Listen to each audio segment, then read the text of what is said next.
তোমাদের সাথে আজকে শেয়ার করছি সাউথ ইন্ডিয়ান একটা চিকেন রেসিপি। তার নাম হচ্ছে চিকেন ঘি রোস্ট। তার জন্য মিক্সিং জারের মধ্যে পোস্ত, কাজু, গোলমরিচ, শুকনো লঙ্কা, এমনি কাঁচা লঙ্কা, তার সঙ্গে জিরে, ধনে, মৌরি আর আদা, রসুন এগুলোকে পেস্ট বানিয়ে নাও।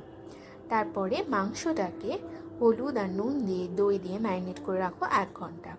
এবার কড়াইয়ের মধ্যে ঘি আর সর্ষের তেল একসাথে দিয়ে, মানে আমি এরকমভাবে দিয়েছি, তোমরা শুধু ঘি দিয়েও রান্না করতে পারো। তার প্রথমেই তোমরা পেঁয়াজ আর কারি পাতাটাকে ভেজে নাও। ভাজার পরে ওর মধ্যে ম্যারিনেটেড মাংসটা দিয়ে দাও, সেটাকে দিয়ে কষাতে থাকো কিছুক্ষণ। তার মধ্যে নুন, মিষ্টি আর লাল লঙ্কার গুঁড়ো দিয়ে দাও।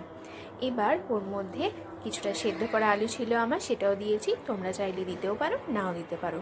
এবার আবারও ভালো করে কষিয়ে নিয়ে তার মধ্যে দিয়ে দাও এলাচ, লবঙ্গ, দারচিনির গুঁড়ো। এবার যখন মাংসটা ঢাকা দিয়ে কষাতে কষাতে দেখবে একদম ওপর দিয়ে তেল ছেড়ে আসছে আর মাংস সেদ্ধ হয়ে গেছে, তখন তোমরা নামানোর আগে একটু ঘি ছড়িয়ে নামিয়ে নাও সাউথ ইন্ডিয়ান এই চিকেন রেসিপিটা।